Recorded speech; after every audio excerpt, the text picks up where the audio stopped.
Hello ನಮಸ್ಕಾರ, welcome back to my YouTube channel. ನಾನು ಸಿಂಪಲ್ಲಾಗಿ ದೋಸಾನ ಹೇಗೆ ಮಾಡ್ತೀನಿ ಅಂತ ಹೇಳ್ತೀನಿ. ಇವಾಗ ತವಾ ಬಿಸಿ ಮಾಡ್ಕೊಂಡಿದ್ದೀವಲ್ವ, ಅದಕ್ಕೆ ಸ್ವಲ್ಪ ಹೀಗೆ ನೀರು ಇದನ್ನು ಮಾಡ್ಕೊಳ್ಳಿ, ಅಂದರೆ ತವಾ ಕಾದಿದೆ ಇಲ್ವೋ ಅಂತ ಗೊತ್ತಾಗುತ್ತೆ. ಸೊ ಇವಾಗ ಇದಕ್ಕೆ ದೋಸೆ ಹಾಕೊಳ್ಳೋಣ. ಇದೇ ಥರ ಮಾಡ್ಕೊಳ್ಳಿ, ತುಂಬ ಚೆನ್ನಾಗಿ ಬರುತ್ತೆ. ಮತ್ತು ನಾನು ಹೇಗೆ ಮಾಡ್ಕೋತೀನಿ ಅಂತ ಹೇಳ್ತೀನಿ. ಸೊ ಇವಾಗ ದೋಸೆ ಹಿಟ್ಟನ್ನ ಹಾಕ್ಕೋತೀನಿ.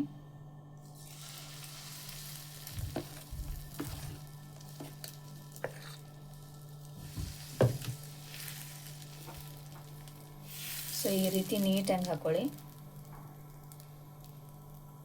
ಸೊ ತುಂಬ ಚೆನ್ನಾಗಿ ಬರುತ್ತೆ, ಇದೇ ರೀತಿನೇ ಮಾಡ್ಕೊಳ್ಳಿ. ಸೊ ಇವಾಗ ಇದ್ರ ಮೇಲೆ ಮುಚ್ಕೊಳ್ಳೋಣ ಒಂದು 2 ನಿಮಿಷ ಅಷ್ಟೇ. ಸೊ ನೀವು ನೋಡ್ಬೋದು ಎಷ್ಟು ಚೆನ್ನಾಗಿ ಬಂದಿದೆ ಅಂಥೇಳಿ. ಇದಕ್ಕೆ ನಾವು ಒಂಚೂರು ತುಪ್ಪ ಹಾಕ್ಕೊಳ್ಳೋಣ. ಸೊ ದೋಸಾದೊಳಗಡೆ ಎಷ್ಟು ನಾವು ತುಪ್ಪ ಹಾಕೊಂಡು ತಿಂತೀವೋ ಅಷ್ಟು ಟೇಸ್ಟಿಯಾಗಿ ಬರುತ್ತೆ. ನೀವು ಹಾಕೊಂಡು ತಿನ್ನಿ. ಸೊ ಎಷ್ಟು ಸ್ಮೂತ್ ಇದೆ ಅಂದರೆ ನೀವು ನೋಡ್ಬೋದು, ತುಂಬ ಚೆನ್ನಾಗಿ ಬರುತ್ತೆ. ಇದ್ರ ಫುಲ್ ಅಂದರೆ ಇದಕ್ಕೆ ನಾನು ಏನೇನು ಹಾಕಿ ದೋಸೆ ಮಾಡ್ತೀನಿ ಅನ್ನೋ ರೆಸಿಪಿ ಏನಾದರೂ ಬೇಕಾದರೆ ಕಮೆಂಟ್ ಮಾಡಿ. ಸೊ ಇವಾಗ ಇದನ್ನು ಮುಂದೆ ಏನು ಮಾಡೋದಂತ ಹೇಳ್ತೀನಿ. ಇದನ್ನ ಉಲ್ಟಾ ಹಾಕೊಳ್ಳೋಣ. ತುಂಬ ಅಂದರೆ ತುಂಬ ಚೆನ್ನಾಗಿ ಬರುತ್ತೆ. ಒಂದ್ಸರಿ ನೀವು ಮನೇಲಿ ಟ್ರೈ ಮಾಡಿ. ಸೊ ಇದು ಒಂದು 2 ನಿಮಿಷ ಇದಾಗಲ್ಲ ಅಷ್ಟೇ. ಸೊ ತುಂಬ ಚೆನ್ನಾಗಿ ಹೋಟೆಲ್ ಸ್ಟೈಲಲ್ಲೇ ಬಂದಿದೆ. ಇವಾಗ ನಾವು ಇದಕ್ಕೆ ಸ್ವಲ್ಪ ಚೀಸ್ ಹಾಕೊಳ್ಳೋಣ. ಬೇಕು ಅಂದರೆ ಹಾಕೊಳ್ಳಿ, ಬೇಡ ಅಂದರೆ ಬೇಡ.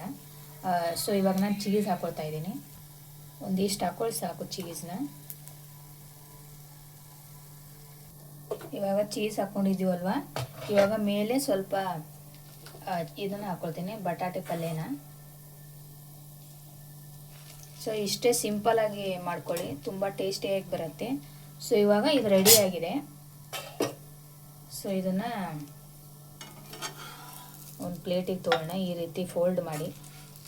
ತುಂಬ ಅಂದರೆ ತುಂಬ ಕ್ರಿಸ್ಪಿಯಾಗಿ ಬರುತ್ತೆ, ನೀವು ನೋಡ್ಬೋದು. ಇಲ್ಲಿ ನೋಡಿ ಎಷ್ಟು ಚೆನ್ನಾಗಿ ಕ್ರಿಸ್ಪಿಯಾಗಿ ಬಂದಿದೆ ಅಂತ. ಸೊ ಇದೇ ರೀತಿಯೇ ಮಾಡ್ಕೊಳ್ಳಿ, ತುಂಬ ಟೇಸ್ಟಿಯಾಗಿ ಬರುತ್ತೆ. ಈ ವಿಡಿಯೋ ಇಷ್ಟ ಆದರೆ ಲೈಕ್ ಮಾಡಿ, ಶೇರ್ ಮಾಡಿ, ಹಾಗೆ ನಮ್ಮ ಚಾನಲ್ನ ಸಬ್ಸ್ಕ್ರೈಬ್ ಮಾಡ್ಕೊಳ್ಳಿ.